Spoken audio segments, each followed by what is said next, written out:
लेकिन इस बीच एक और बड़ी खबर, ब्रेकिंग न्यूज, जॉर्डन में एक बार फिर से हालात बिगड़े हैं। जी, जॉर्डन में हालात बिगड़े हैं। इजराइल से बिल्कुल सटा हुआ देश है जॉर्डन। इजरायली एम्बेसी के बाहर उग्र प्रदर्शन जॉर्डन में हो रहा है। सुरक्षा बलों और लोगों के बीच झड़प हुई है जॉर्डन में।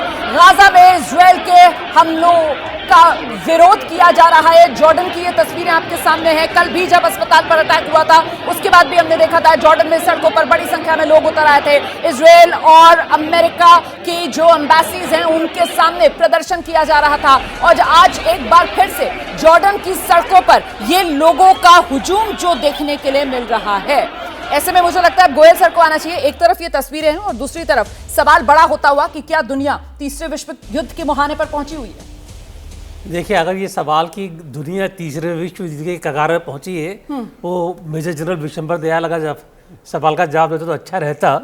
लेकिन सर, डिप्लोमेटिकली गुंजाइश बची है इस मामले को हल करने की। जी, लेकिन क्योंकि आपने सवाल मेरे से पूछा है तो मैं सवाल डिप्लोमेटिकली ही दूंगा बजाय मिलिट्री के पॉइंट ऑफ व्यू से।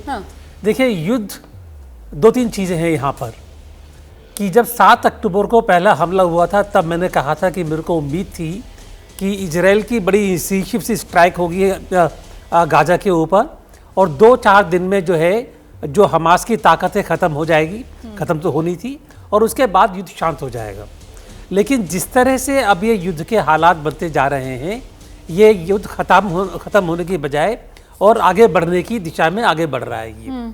दूसरी चीज़, उस समय एक उम्मीद ये थी कि सऊदी अरेबिया और यूनाइटेड अरब एमिरेट्स, जिनके संबंध यूएसए से काफ़ी अच्छे थे, जिनके इजराइल से रिलेशंस काफ़ी बढ़ रहे थे, वो न्यूट्रल पोजीशन में थे। वो न्यूट्रल पोजीशन में थे। न्यूट्रल नहीं, मतलब कि एक तरह से वो इजराइल के खिलाफ ज़्यादा कुछ नहीं बोल रहे थे। ज़्यादा नहीं बोल रहे थे। तो उम्मीद ये थी कि शायद उनकी वजह से ये युद्ध थोड़ा दब जाएगा। लेकिन आज सवेरे दो चीज़ें ऐसी हुई हैं। एक तो जॉर्डन में उन्होंने जो एक मीटिंग बुलाई थी जिसमें कि बाइडेन जॉर्डन के पैलेस्टीन के प्रेसिडेंट से मिलने वाले थे और वहाँ पर बाइडेन होते और जॉर्डन के किंग होते, लेकिन वो मीटिंग कैंसिल हो गई। इसका मतलब ये है कि अब अरब कंट्रीज़ का जो डिस्टेंसिंग थी इजराइल से और यूएसए से, वो पहले से भी काफ़ी ज़्यादा आगे बढ़ गई है। दूसरी चीज़, ये जो हॉस्पिटल पर अटैक हुआ उसके बाद में जो बाइडेन साहब ने कहा कि इसमें उनको इजराइल का हाथ नहीं दिखता है, हाथ किसी का है या नहीं है ये कहना बहुत मुश्किल है अभी।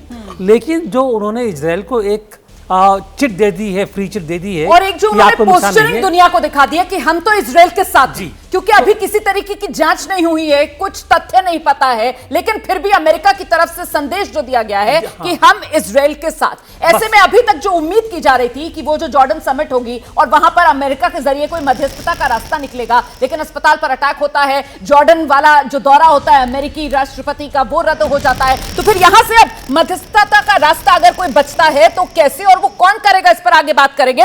जैसे ही घड़ी का काटा दोपहर 2:30 पे आए, बबीता जी का दिल सास बहू साजिश के लिए मचल जाए। और ये है इनकी बहू, पूरे दिन ऑफिस की टेंशन हो जाए गॉन जब ये करें अपना फेवरेट शो फ्री टाइम पे ऑन। इनकी तरह आप भी देखिए अपना फेवरेट शो अपने टाइम पर और डाउनलोड कीजिए एबीपी लाइव ऐप अपने स्मार्ट टीवी पर।